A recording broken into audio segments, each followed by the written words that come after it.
46 নম্বর ওয়ার্ডের ব্যাপারে খুব স্পষ্টভাবে আমি বলে দিই যে আমাদের প্রত্যেকটি ওয়ার্ড নিয়ে ইতিমধ্যে অ্যাডমিনিস্ট্রেটর ম্যাম এবং কমিশনার সাহেবের সাথে কথা হয়েছে।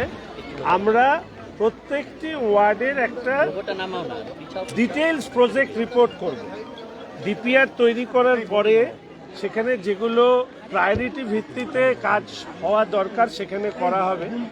এই বর্ষার সময় আমি ব্যক্তিগতভাবে দীর্ঘদিন যেহেতু এই কাজের সাথে যুক্ত, অনেক জায়গায় জলমগ্ন হওয়া, বাড়িতে জল ঢুকে যাওয়া, এমনকি এই এনএইচের কাজ হওয়ার জন্য বেশ কিছু সমস্যা হচ্ছে।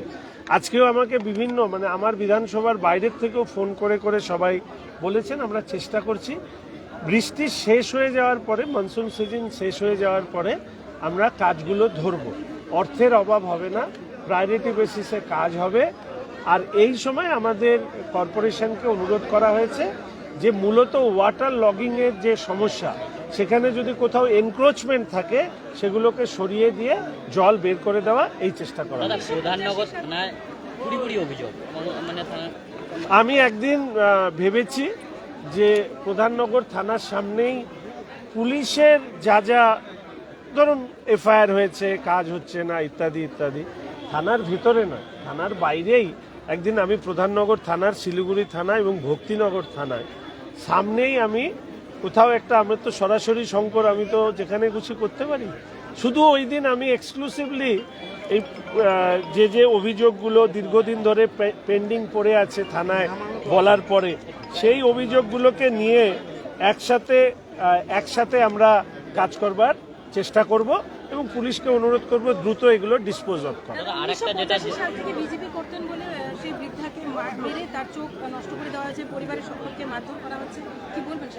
এখানে এসেছিলেন? আমি 46 নম্বর ওয়ার্ডের যারা দায়িত্বে আছে, বিনোদ আছে, আজকেই বলবো ওদের সাথে গিয়ে দেখা করে কি হয়েছে এবং এফআইআর হলে পুলিশকে নির্দেশ দেওয়া হবে, যারা এই কাজ করেছে তাদের যথাবিহিত শাস্তি দেওয়া হবে। कई जमीन लेके जो है उनका गबन करने का कोशिश किया गया। इसको ये तो लैंड माफिया का एकदम थुप्रै प्रब्लम छ। अहिले थुप्रै मान्छेहरू आएर यस्तो कम्प्लेन गर्यो। हामी हेर्दैछ बिएलआरओ, पुलिस सबै लिएर एउटा मिटिङ पनि हुन्छ। एडिएमएलआर, डिएमलाई, हाम्रो एसडिओ सबै बसेर एउटा प्लानिङ पनि गर्छ। अनि हाम्रो सरकारको अहिले पोलिसीमा नयाँ नीति पनि आउँछ जसमा इस तरह प्रब्लम अगाडि हुँदैन। একাধিক তৃণমূল নেতাদের বিরুদ্ধে অভিযোগ জমা পড়ছে, কোথাও জমি দখল, কোথাও আবার জমি দখলে মদত দেওয়া। যে অভিযোগে স্পেসিফিক নাম দেওয়া হয়েছে সেই সব অভিযোগগুলো আমরা থানায় পাঠিয়ে দেবো এবং তাদেরকে অনুরোধ করব থানায়ও একটা এই ব্যাপারে কমপ্লেন করতে। কেননা সবসময় বুঝতে হবে যে আমাদের যে কোনো ধরনের আইনি প্রক্রিয়া শুরু করতে গেলে থানায় তার দরখাস্ত করতে হবে। থানায় এফআইআর করেছেন এরকম কোনো FIR copy along with the documents দিলে, অ্যালং উইথ দ্য ডকুমেন্টস যদি আমার কাছে দেয়, লিগ্যাল প্রসিডিউর শুরু করবার জন্য আমি অভিযোগ করেছে যে 12 বছর ধরে সে জমির জন্য ঘুরে যাচ্ছে এবং থানা কোনো ব্যবস্থা নেই। আমি সিপি সাহেবের কাছে ওনাকে যেতে বলেছি, উনি সিপি সাহেবের সাথে কথা বলবেন এবং সমস্যার সমাধান বিষয়টি আমি আরবান ডেভেলপমেন্ট মিনিস্টারের কাছে কনভে করব।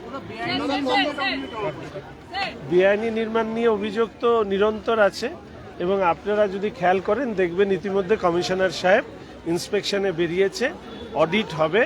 যারা অন্যায় করেছেন, যারা অন্যায়ের সাথ দিয়েছেন, দুজনেরই শাস্তি হবে। কারো মাথা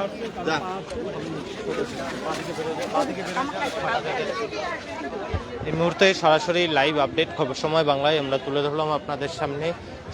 শিলিগুড়ি মার্গারেট স্কুলে কিন্তু আজ চলছে সরাসরি শঙ্কর অনুষ্ঠান এবং এই সরাসরি শঙ্কর অনুষ্ঠানে বিভিন্ন জায়গা থেকে ওয়াটার লগিং সমস্যা এবং এনএইচের জন্য বিভিন্ন জায়গায় ওয়াটার লগিংয়ের সমস্যা হচ্ছে, সেই সমস্ত সমস্যার অভিযোগ যেমন জমা পড়েছে বিধায়ক তথা রাজ্যের মন্ত্রী শঙ্কর ঘোষের কাছে। তার পাশাপাশি বিভিন্ন জমি সংক্রান্ত মামলা এবং তার পাশাপাশি বিভিন্ন জায়গায় অবৈধ নির্মাণের মামলাও কিন্তু জমা পড়েছেন। তিনি কিন্তু পরিষ্কার জানিয়ে দিয়েছেন যে এই সমস্ত মামলাগুলিতে পুলিশকে জানানো হবে যা যা অভিযোগ পড়ছে বা কারো নামে যদি স্পেসিফিক কোনো অভিযোগ থাকে সেই সমস্ত কিছু পুলিশকে জানানো হবে। এবং আরও একটি গুরুত্বপূর্ণ বিষয় কিন্তু তিনি জানিয়েছেন যে বেশ কিছু জায়গা থেকে প্রধাননগর থানা সহ বিভিন্ন জায়গায় সাধারণ মানুষ কিন্তু জানাচ্ছেন যে বহুদিন ধরে থানায় অভিযোগ করার পরেও কাজ হয়নি এবং সেই বিষয়ে কিন্তু বিধায়ক শঙ্কর ঘোষ তথা রাজ্যের মন্ত্রী তিনি কিন্তু বললেন যে এর পরবর্তীতে সরাসরি শঙ্কর অনুষ্ঠানে এক্সক্লুসিভলি শুধুমাত্র